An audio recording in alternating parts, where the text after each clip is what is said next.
우리 오늘은 맥추감사 주일입니다. 오늘 본문 말씀 들어가기 전에 맥추감사 주일에 우리 의미를 여러분들이 바로 알고 지키는 것이 중요하다 생각이 되어서 먼저 맥추감사절의 구약적 의미 또 신약적인 의미, 오늘 한국교회가 이 맥추감사 주일을 어떻게 지켜야 하는가, 이 세 가지를 나누어서 여러분들에게 설명을 드리겠습니다. 주보를 참고하시면은 제가 표로 만들어 놓았으니까 이해하기가 훨씬 쉬울 것입니다.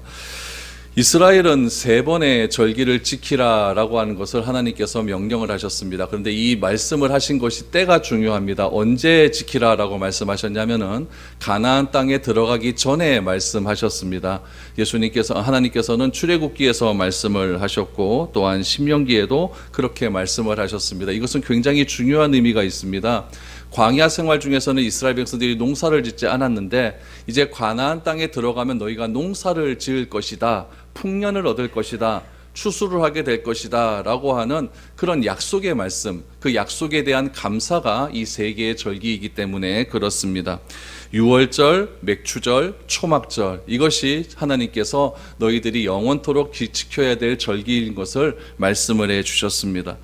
유월절은 출애굽을 기념하는 절기입니다. 이집트에서 구원받은 것을 기념하는 절기이죠. 이 절기는 유대월력으로 첫 번째 달입니다. 그러니까 유대력 첫 번째 달은 무엇이냐면 우리의 음력과 비슷한데 우리의 음력과도 조금 다릅니다. 그래서 유대력이 있고 우리가 지키는 태양력이 있고 또 성경에 보면 무슨 절기가 나오냐, 아람어로 말하는 그런 절기가 있습니다. 그래서 유대력으로는 무엇이라고 이야기하냐면 아빔월이라고 이야기합니다. 아빔월, 그것이 유대인들이 지키는 1월을 뜻합니다. 우리 태양력으로는 3월에서 4월 사이를 아빔월이라고 이야기하고 아람어로는 무엇이라고 얘기하냐면은 니산월이라고 이야기합니다. 그러니까 아빔월, 니산월 다 똑같은 이야기입니다. 그래서 그것을 1월이다라고 생각을 하시면 좋고 우리 태양력으로는 3월과 4월이다라고 생각을 하시면 됩니다.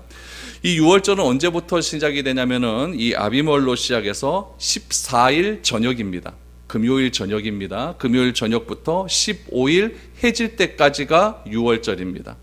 그리고 15일 저녁부터 해가지고 15일 그 해질 때부터 시작을 해서 7일간 21일까지를 무슨 날이라고 하냐면은 무교절이라고 이야기를 합니다. 그래서 이 6월절과 무교절을 같이 보는, 같은 의미로 보는 그런 경향들이 많습니다. 그래서 무교절을 6월절이라고도 부른다라고 생각을 하시면 좋습니다.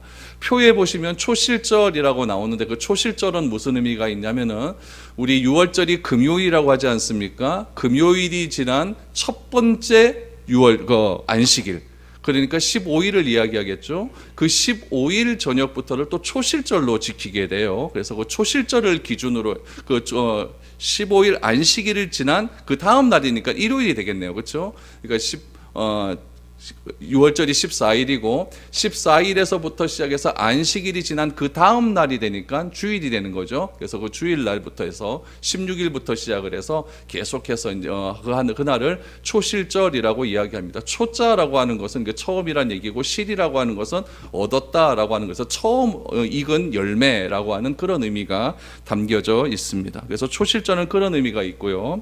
맥추절은 무엇이냐면은 6월절 이후에 첫 번째 안식일을 초실절이라고 이야기하지 않았습니까? 그런데 초실절이 지나고 일주일을 7번을 지납니다. 일주일을 7번을 지나니까 49일이 지나는 거죠. 49일이 지난 다음에 그 다음 날을 무슨 날이라고 하면 오순절 이렇게 얘기합니다. 오순절. 이거 5라는 건 5이고 순이라고 하는 건 10이라고 하는 의미가 담겨져 있거든요. 그래서 오순절, 이렇게 77절이라고도 이렇게 부릅니다. 그런데 이 오순절 77절을 무슨 날이라고 이야기하냐면 맥추절이라고 이야기하거든요. 그런데 이 맥추절이라고 하는 말이 조금 번역상에 문제가 좀 있습니다. 맥추절을 우리나라 말로 하면 보리를 추수하는 날이라고 이야기하잖아요. 하지만은 맥추절이라고 하는 단어가 구약 말씀에 보면은 전혀 맞지 않는 그런 말씀입니다. 우리 출애굽기 23장 16절 말씀을 먼저 한번 보시죠. 맥추절을 지키라. 이는 내가 수고하여 밭에 뿌린 것에 첫 열매를 거둠이니라 라고 말하며, 중요한 것은 무엇이냐면은 밭에서 뿌린 것에 첫 열매를 거둠이라, 이것이 중요합니다. 여기서 맥추절로 번역된 히브리어가 뭐냐면은 하카치르라고 하는 말, 하카치르. 이것이 히브리어 맥주절로 번역된 말인데 이 말의 원래 뜻은 무엇이냐면은 첫 열매의 추수절기라는 뜻입니다. 첫 열매의 추수절기. 성경에는 여러분 보리추수에 대한 개념이 없습니다. 보리추수에 대한 개념이 없고 성경에는 제일 먼저 첫 수수를 뭘로 하냐면은 밀추수가 가장 처음입니다. 그래서 대부분의 영어 성경에도 보면 무엇으로 번역되어 있냐면은 피스트 오브 하비스트라고 번역이 되어 있어요. 피스트라고 하는 것은 뭐냐면은 축제라는 뜻이고 하비스트라고 하는 말은 거두다라고 하는 뜻이에요. 그러니까 거두는 것의 축제일, 이것이 오늘 본문의 영어 번역 말입니다. 근데 우리나라는 한 해의 첫 추수를 뭘로 하냐면 보리를 하잖아요. 겨울에 심어서 여름쯤에 보리를 추수하지 않습니까? 그래서 첫 수확이 보리다 보니까 성경을 우리가 중국에서 번역한 한문 성경이 있는데 그 한문 성경을 우리나라 말로 번역을 할 때 첫 추수라고 하는 말이니까 우리나라 상황에 보면 첫 추수가 밀이 아니고 보리지 않습니까? 그래서 이 첫 추수, 첫 열매의 추수의 절기를 우리나라 상황에 맞게 번역을 하다 보니까 무엇으로 번역을 했냐면은 맥추절이라고 이렇게 번역을 한 것입니다. 그래서 출애굽기 34장 22절 말씀에도 보면 어떻게 나와 있냐면은 77절 곧 맥추의 초실절을 지키고라고 나오지 않습니까? 맥추의 초실절. 여기서도 이 맥추의 초실절이라고 하는 말이 히브리어로 정확하게 번역을 해보면은 미래 초실절이라는 얘기예요. 그러니까 보리의 초실절이 아니라 미래 초실절이라는 이야기죠. 이스라엘은 여러분 가을에 씨를 뿌린 다음에 여름에 밀을 가장 먼저 추수를 하게 됩니다. 그때가 언제냐면은 초실절이에요. 그때 밀을 가장 먼저 추수하죠. 따라서 이 맥추절이라고 하는 말은 작물들을 처음으로 추수한 날을 기념하는 절기입니다. 그래서 그것을 우리가 하나님께 감사하는 그런 절기로 이해하면 좋은 것이죠. 3대 절기는 다 계절과 연관이 있어요. 봄에 있는 것은 유월절이죠. 유월절이 있고 가을에 있는 초막절까지 다 계절과 농사와 연관성이 있습니다. 그래서 봄에 유월절을 지키고 가을에 초막절을 지킴을 통해서 우리에게 추수하게 하신 하나님께 감사하는 절기다라고 이렇게 생각을 하면 좋습니다. 시기적으로 보면 유월절은 3월과 4월에 있죠. 3월과 4월에 있으니까 봄에 있습니다. 봄에 있고 맥추절은 여름인 5월과 6월에 있습니다. 초막절은 가을인 9월과 10월에 있게 됩니다. 그래서 6월절에는 봄에는 처음 겨울에 우리가 먹지 못했다가 처음 익은 밀농사에 처음 익은 것을 먹게 되는 것이죠. 우리나라도 저는 경험을 하지 못했지만은 겨울에 이게 끈끈이 지내다가 봄 되면 먹을 것이 다 떨어지니까 보리를 갖고 먹었지 않습니까? 이런 거 똑같은 거예요. 이스라엘도 가을에 추수를 풍성하게 했다가 겨울이 되면 먹을 것이 다 떨어지거든요. 그래서 봄에 되면 먹을 것이 근근하게 없는데 초실절에 되면 미리 첫 소산이 오게 되는 거니까 그것을 가지고 하나님께 감사하게 되는 그런 절기가 있는 것이죠. 그래서 설익은 열매를 먹는 겁니다. 여름에 맥추절이 되면 제대로 익은 열매를 수확을 하게 될 수 있는 거죠. 그러나 아직 최종 추수는 아닙니다. 그리고 가을에 있는 초막절, 장막절이라고 부르는 이 초막절에는 한 해의 추수를 다 마치고 한 해에 있는 모든 추수를 다 마치고 이런 수확을 주신 하나님께 감사하는 절기가 장막절, 초막절이라는 이야기죠. 유대인들은 이 절기들을 모두 마친 후에 겨울에는 무엇을 했느냐? 안식을 취하게 되었습니다. 하나님께서는 이 절기를 어떻게 하라고 말씀하셨느냐? 영원토록 지키라 라고 말씀을 하셨어요. 근데 이 말씀은 이 절기를 구약적인 방법으로 우리가 문자적으로 지키거나 의식적으로 지키는 것은 아닙니다. 우리가 문자적으로 이 절기를 지켜야 된다라고 한다면 오늘날에도 우리는 양을 잡아야 됩니다. 양을 잡고 하나님께 제사를 드려야 되겠죠. 그러나 이것을 문자적으로 지키라고 하는 그런 의미가 있는 것이 아니라는 것을 꼭 기억하시기 바랍니다. 오히려 이 절기가 신약에 와서는 누구에게 그대로 적용이 되냐면은 예수님께 그대로 적용이 되어서 예수님을 통한 예수님의 십자가의 의미와 또 예수님의 재림 때까지 우리가 어떻게 이 절기를 빗대어서 예수님의 삶을 이해하느냐, 이것이 굉장히 중요하다는 것이죠. 그래서 이 절기는 예수님의 관점에 의해서 예수님의 삶에 의해서 이해를 하면 가장 좋습니다.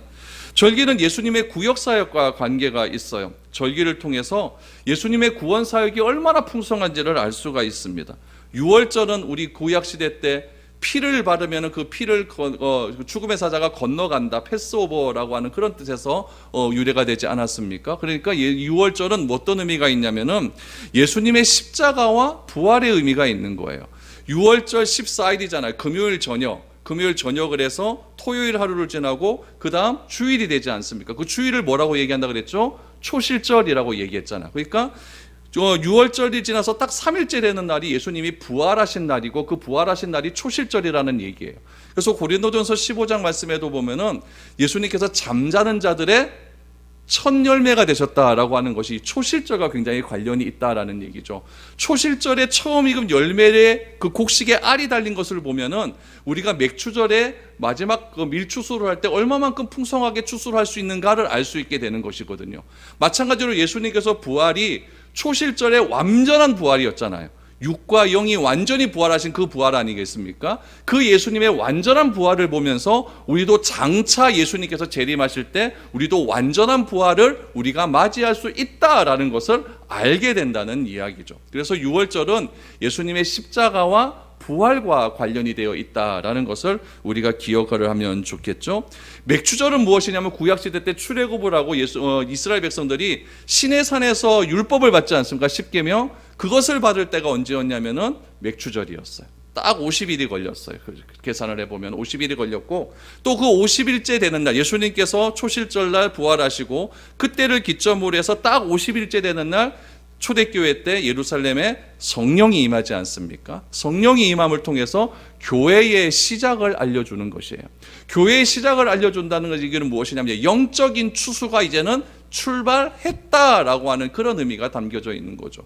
장막절은 무엇입니까? 이제 추수를 다 하잖아요. 다 해서 이제 큰 창고에 집어넣지 않습니까? 마찬가지로 이 장막절은 스가랴서에 나와요. 스가랴서에 이 초막절이 결국 무엇을 상징하느냐? 예수님의 재림을 상징한다고 나옵니다. 환상을 통해서 알려주세요. 그래서 예수님의 재림을 통해서 이제는 완전한 영적인 추수가 이루어져서 우리가 곡식을 추수해서 장막에 넣는 것처럼 우리가 완전한 영적인 추수를 해서 하나님의 장막인 하늘나라에 들어가게 된다라는 것을 상징적으로 그렇게 장막절을 통해 우리에게 보여주고 있는 것이죠. 그래서 이 구약의 3대 절기는 문자적으로 보면 끝났습니다. 끝났지만은 신약적인 해석으로 보면 우리 인류의 마지막 달까지 지속적으로 이루어진다라는 것을 우리가 기억을 했으면 좋겠습니다. 그럼 이 한국교회 상황에서 이 맥추절을 우리가 어떻게 지켜야 되느냐? 우리 총회는 7월 첫째 주일을 맥추감사주일로 지켜라 라고 이렇게 규정을 했습니다. 맥추감사주일은요 한국교회만 있습니다. 제가 여러 가지 책을 찾아봤는데 제가 덜 찾아봐서 그런지 모르겠지만 제가 찾아본 결과로는 한국교회 빼고는 맥추주일을 지키는 나라가 없습니다. 미국도 맥추감사주일은 지키지 않아요. 한국에서는 보리 추수를 6월 말에 하지 않습니까? 6월 말에 하니까 이런 주일을 7월 첫째 주에 지키는 것이 좋겠다라고 해서 맥추주일로 지킨 것으로 생각이 됩니다. 한국교회는 미국교회의 영향을 굉장히 많이 받았거든요. 미국교회는 11월 달에 보면 무엇을 지키냐면 땡스기빙 데이 그래서 추수감사주일을 지키지 않습니까? 그래서 어떤 이들은 이 추수감사주일이 초막절이 장막절이 아니냐라고 이렇게 말씀을 하시는 몇몇 분들도 있지만 이거는 확인된 건 아닙니다. 그러나 장로교회를 무슨 교회라고 얘기하냐면 개혁교회라 그래요. 개혁교회라 그러는데 이 개혁교회에서 유월절을 지키는 교회는 한 군데도 없습니다. 유월절은 어디서 지킵니까? 안식교 이런 데서 지키잖아요. 지켜야 된다고 얘기하지 않습니까? 그러니까 한국교회는 구약의 절기 중에서 유일하게 지키는 것이 무엇이다? 맥추절밖에 없어요. 맥추절이라고 합니다. 그렇다면은 맥추절은 우리가 지켜서는 안 되는 것인가? 구약에서 지키는 거 이제 문자적으로 지키는 끝났으니까 우리가 맥추절은 지키면 안 되는 것인가라고 하는 의문이 있는데 그렇지 않습니다. 이 맥추감사주일을 구약적인 의미로 지키는 것은 조금 문제가 있습니다. 왜냐하면 절기는 사도 바울이 골로새서에서 이제는 절기는 지키지 말라라고 금했기 때문에 그렇습니다. 그러나 중요한 것은 무엇이냐면은 한 해의 절반을 지가면서 하나님께 감사하는 시간을 갖는 것은 굉장히 의미가 있는 그런 것입니다. 그리고 한 해의 전반기를 마무리하면서 맥추감사주일을 지키고 한 해를 마무리하면서 우리는 11월 달에 무슨 주일을 지킵니까? 추수감사주일을 지키지 않습니까? 이것은 굉장히 효율적이고 우리의 감사의 생활에 굉장히 의미가 있다라고 생각이 됩니다. 그래서 오늘 맥주감사주일은 여러분들이 어떻게 이해하시면 좋느냐, 구약적인 의미로 해석하는 것이 아니라 우리 신약적인 의미로, 예수님의 구원사역적인 의미로, 한국교회의 의미로 어떻게 지킨다? 한 해 반년 동안 우리에게 베풀어 주신 은혜를 감사하는 절기로 지켜서 우리가 하나님께서 1월부터 6월까지 지켜주신 은혜에 다시 한번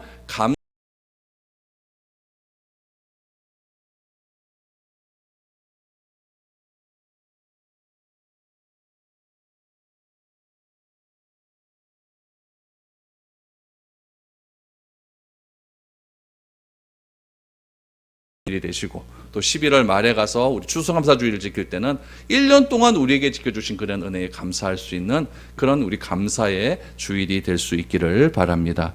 오늘 우리 마가복음 6장 말씀 우리 계속해서 또 보도록 하겠습니다. 우리 회당장에서 야이로의 딸을 고치지 않았습니까? 그리고 12년 동안 혈루병으로 고생하던 한 여인을 예수님께서 고쳐주셨습니다. 그 이후의 사건을 마가는 계속해서 설명하고 있는 것이죠. 1절 말씀 보시죠. 예수께서 거기를 떠나사 고향으로 가시니 제자들도 따르니라. 예수께서 어디를 떠나셨다? 거기를 떠나셨다라고 말합니다. 그럼 거기는 어디일까요? 고향으로 가셨다라고 말합니다. 고향은 과연 어디일까요? 거기는 문맥상으로 보면은 가버나움이 확실합니다. 마가복음 4장에도 보면 가버나움에서 예수님께서 군중들이 많이 모이셨기 때문에 갈릴리 바다 그 배 위에 올라가서 설교를 하셨던 그런 장면이 나오고, 마가복음 5장에서 보니까 가버나움에서 바다 건너편으로 가서 거라사에 가서 거라사 귀신 들린 자를 고치시고, 거기서 돼지떼를 몰살시키는 것 때문에 다시 돌아오셨다라고 말하지 않습니까? 그래서 예수님께서는 이 거기라고 하는 개념이 가버나움이다라고 보면 정확할 것 같습니다. 그리고 어디를 가시느냐? 고향으로 가셨다라고 말합니다. 여기서 우리 고향의 개념을 잘 이해하셔야 됩니다. 예수님께서 태어나신 곳은 어디죠? 베들레헴입니다. 그렇죠? 베들레헴. 저만 베들레헴으로 알고 있나요? 베들레헴입니다. 그런데 헤롯이 3세 이하 아이들 다 죽이라고 했잖아요. 그래서 예수님께서 이집트로 피난을 가셨다가 어디로 오셨습니까? 나사렛이라고 하는 동네로 오셨잖아요. 그래서 이 고향이라고 하는 번역된 이 헬라어가 뭐냐면 파트리다라고 하는 단어인데, 이 고향이라고 하는 말이 우리의 그냥 정서상으로는 태어난 곳이라고 생각하기 좋지만은, 여기서 이 유대 문화에서는 이 고향이라고 하는 것은 정착한 곳이라고 보시면 좋습니다. 그러니까 본 고향. 우리도 보면은 태어난 곳은 있는데 주로 자란 곳은 제2의 고향이라고 말하지 않습니까? 그래서 여기서 말씀하는 이 고향이라고 하는 것은 예수님께서 태어나시고 자란 곳, 그러니까 부모 형제가 있고 일가 친척들이 다 있는 곳, 본 고향이라고 이렇게 생각을 하시면 좋습니다. 그래서 마가복음에는 여러분 탄생 기사가 없지만 누가복음, 마태복음에 보면은 예수님의 탄생 기사가 계속해서 나오지 않습니까? 마가복음에는 뭐가 나오냐면 1장에 보시면은 예수님을 가리켜서 그냥 예수라고 하지 않고 나사렛 예수라고 하지 않습니까? 그래서 예수님께서는 이 나사렛이라는 곳에서 주로 자라고 주로 활동을 하셨기 때문에 나사렛 예수, 여기서 본 고향이라는 것은 나사렛이라고 생각을 하시면 좋습니다. 예수님께서는 이 고향에 오셨어요. 나사렛. 가버나움은 어디 있냐면 갈릴리 바다 북쪽에 있고, 나사렛은 갈릴리 바다 남쪽에 있습니다. 그러니까 쭉 돌아서 이렇게 오셨다는 것을 알 수가 있죠. 그래서 회당에서 말씀을 전하는 것으로 예수님께서 사역을 시작하는데, 그곳에서 반응이 두 가지가 일어나죠. 첫 번째 반응은 무엇이냐면 예수님의 회당에서 설교하시는 것을 듣고 놀라는 반응이 일어났다라는 이야기죠. 2절을 보시죠. 안식일이 되어 회당에서 가르치시니 많은 사람이 듣고 놀라 이르되, 이 사람이 어디서 이런 것을 얻었느냐? 이 사람이 받은 지혜와 그 손으로 이루어지는 이런 권능이 어찌 됨이냐라고 말합니다. 놀란 이유가 무엇일까요? 설교와 가르침에 드러나는 예수님의 지혜와 권능 때문에 놀랐다라고 말을 하죠. 성경 해석이 다른 해석보다, 다른 서기관들이 하는 해석보다 굉장히 탁월했고 듣지 못했던 해석들이 나왔기 때문에 놀랍다라고 하는 그런 반응이 일어났습니다. 두 번째 반응은 무엇이냐? 배척했다라고 하는 반응이 나오죠. 3절을 보시죠. 이 사람이 마리아의 아들 목수가 아니냐? 야고보와 요셉과 유다와 시몬의 형제가 아니냐? 그 너희들이 우리와 함께 여기 있지 아니하냐 하고 예수를 배척한지라 라고 말합니다. 여러분 3절 말씀이 좀 중요하죠. 고향 사람들의 반응이 어떠했느냐? 당시에 여러분 사회적 유대 사회의 분위기는 어떤 분위기냐면은 우리나라 유교적인 분위기와 똑같습니다. 굉장히 가부장적이고 또한 남자 중심이고 한 가정에는 아버지 중심의 사회다라고 말을 합니다. 그러면 보통 우리도 보면은 누구의 아들 그러면은 아버지의 이름을 대거든요. 아버지의 아들 뭐 이렇게 하죠. 어머니의 아들 이렇게 말하지는 않습니다. 우리나라 분위기에서 어머니의 이름을 붙이면서 어머니의 아들이라고 말하는 경우는 어떤 경우일까요? 혹시나 아버지가 돌아가셨거나 아버지가 누군지 모르거나 이런 경우에 보면은 아버지의 이름을 빼고 어머니의 이름을 부르는 경우가 있습니다. 오늘 3절에 보니까 이 사람이 마리아의 아들 목수가 아니냐라고 말을 합니다. 마리아의 아들 목수가 아니냐. 여러분 예수님의 출생은요 그 당시에는 스캔들이었어요. 굉장히 출생에 대한 아주 신비로움이 있었다는 이야기죠. 예수님의 출생과 어린 시절부터 지금까지의 모습을 기억하고 있었던 고향 사람들이 있었다라는 이야기죠.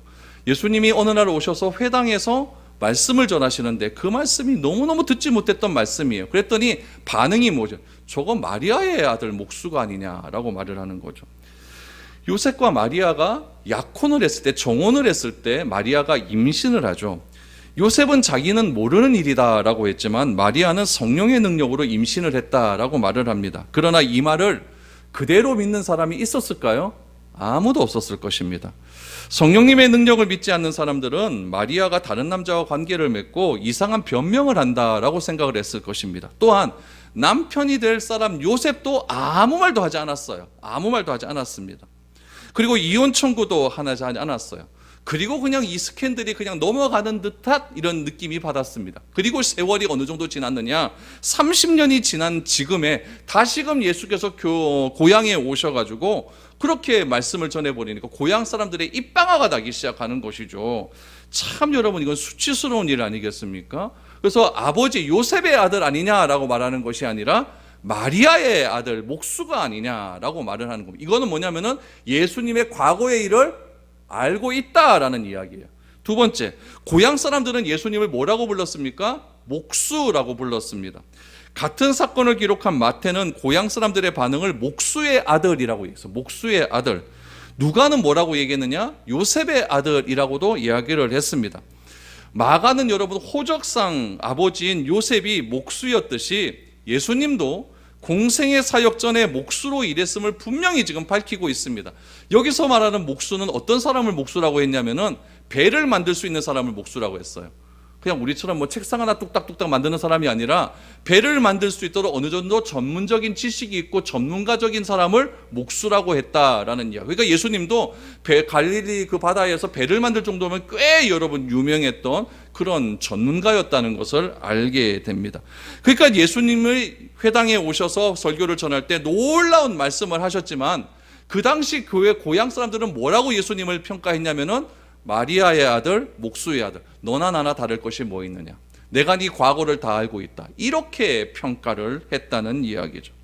그런데 예수님의 성경 해석이 정말 탁월합니다. 지혜가 있습니다. 서기관의 가르침과는 다릅니다. 예수님은 30년 전 스캔들로 인하여 동네가 떠들썩했고 자라서 집에서 독립할 때까지 목수로 살았던 사람인데 예수님의 설교에는 능력이 있었고 지혜가 있었고 병자도 고침을 받는 일들을 자신의 눈으로 직접 목격을 하게 된 것이죠. 그럼에도 예수님을 여전히 고향 사람들은 어떻게 생각을 했느냐? 똑같은 나와 사람이다. 출생 성분이 좀 불순한 사람이다. 어쩌면 나보다 못한 사람이다 라고 하는 그런 평가를 마가는 어떻게 표현하고 있냐면은 배척하다라고 표현해요. 배척하다. 이 말은 예수님을 부정적으로 보는 그런 단어고 공격적으로 보는 그런 단어. 그러니까 부정하고 공격적으로 표현할 때 배척하다라고 하는 단어를 사용한다는 것. 그러니까 예수님의 그 설교하는 모습을 보고 동네 사람들이 얼마나 공격적으로 얘기를 했는가를 우리는 알아야 된다는 이야기죠.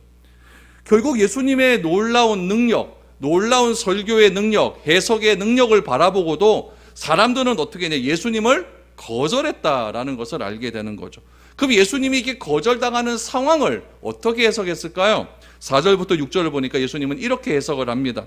예수께서 그들에게 이르시되 선지자가 자기 고향과 자기 친척과 자기 집 외에서는 존경을 받지 못함이 없느니라 하시며, 거기서는 아무 권능도 행하실 수 없어 다만 소수의 병자에게 안수하여 고치실 뿐이었고 그들이 믿지 않음을 이상히 여기셨더라. 이에 모든 촌에 두루 다니시며 가르치시더라 라고 말합니다. 여기서 예수님께서 자기 고향과 자기 친척과 자기 집에서 존경받지 못한다라고 하는 말씀을 하시는데, 이것은 그 당시에 속담이 있었어요.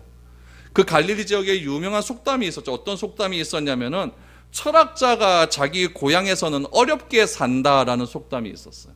이 속담을 그대로 인용을 하시는 거죠. 그래서 철학자라는 말 대신에 선지자라고 하는 말을 사용합니다.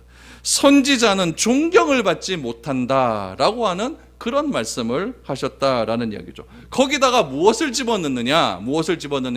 그 당시에 속담에 없는 한 무리를 집어넣습니다. 어떤 무리를 집어넣냐면은 자기 친척, 자기 집, 이걸 집어넣었어요. 그러니까 자기 친척과 자기 집이라고 하는 말을 사용함을 통해서 자기 가족까지도 예수님을 신뢰하지 않는다라는 것을 보여주고 있는 것이죠. 당시에 예수님을 따르는 사람이 많았습니까? 적었습니까? 무지하게 많았어요. 하지만 반대자들도 많았다. 특별히 어디에 많았느냐? 고향 사람들이 많이 반대했다라는 거죠. 특별히 가족들까지도 예수님을 이해하지 못하고 배척한 것은 예수님의 활동에 굉장히 어려움이 많았다는 것을 알게 됩니다. 여러분, 내가 좀 못해도 우리 가족은 내 편이 돼야 될 것 아닙니까? 그게 맞는데 이 가족들은 예수님의 편이 안 되었어요. 그럴 수 있죠. 예수님의 형제들 예수님과 싸움도 안 했습니까? 하면서 어린 시절 다 그렇게 보냈는데 오늘날 갑자기 와서 자기가 하나님의 아들이다 이래 버리니까 그거 누가 받아들이겠습니까? 그러니까 배척을 해버리는 것이죠. 그러나 예수님은 권능을 행하실 때마다 어떤 일들이 있었냐면은 자기 고향에서는 이런 권능이 나타나지 않음을 예수님께서는 참 안타깝게 여기셨다라는 것을 알게 됩니다. 그 이유는 무엇일까요? 여러분, 예수님의 능력이 부족했기 때문에 고향에서는 예수님의 권능이 나타나지 않았을까요? 오늘 그 얘기를 하고 싶은 것이 아닙니다. 그럼 예수님의 능력은 어디서는 나타나고 어디서는 안 나타나다, 이거는 하나님이 아니지 않습니까? 그러니까 여기서 말하는 것은 예수님이 능력이 부족해서 고향에서는 권능이 나타나신 것이 아니라 누구 때문에 나타나지 않았을까요? 사람들의 믿음의 부족입니다. 그러니까 결국 무엇이 중요하냐면 믿음이 중요하다는 이야기죠.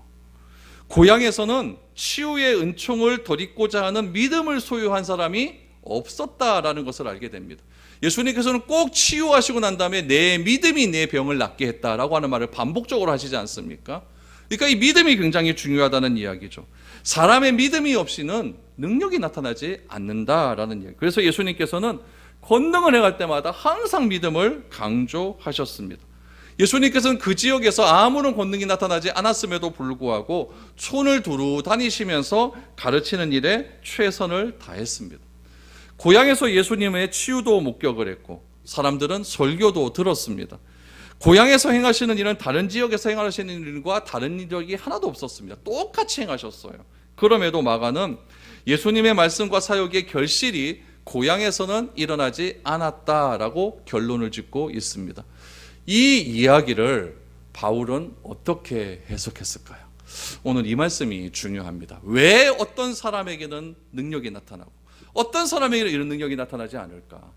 왜 어떤 사람에게는 믿음이 자꾸 자라고 어떤 사람에게는 그렇지 않을까? 바울은 이렇게 이야기합니다. 우리 고린도전서 1장 18절 말씀을 한번 보시죠. 십자가의 도가 멸망하는 자들에게는 미련한 것이요 구원을 받는 우리에게는 하나님의 능력이라. 뒤에 보면 22절 24절입니다. 유대인들은 표적을 구하고 헬라인은 지혜를 찾으나 우리는 십자가에 못 박힌 그리스도를 전하니 유대인에게는 꺼리끼는 것이요 이방인에게는 미련한 것이로되 오직 부르심을 받은 자들에게는 유대인에게나 헬라인이나 그리스도는 하나님의 능력이요 하나님의 지혜니라. 아멘. 아버지를 알 수 없는 한 청년이 등장을 합니다. 그는 호기롭게 전국을 다니면서 자신이 하나님의 아들이라고 떠들고 다녔습니다. 하나님의 아들이라고 말한 죄로 그는 십자가에 달려 비참한 최후를 맞이하게 됩니다. 그의 죽음 이후에 갑자기 시신은 사라졌고 그를 따라다녔던 제자들은 그가 부활을 했다라고 전하며 다니기를 시작을 했습니다. 여러분, 이런 것이 어떻게 보면 예수님의 객관적인 삶입니다. 보편적으로 예수님을 이렇게 보고 있습니다. 예수님의 삶을 이렇게 객관적으로 보는 사람에게는 예수님의 이런 삶이 말도 안 되는 일입니다. 말도 안 되는 일이에요.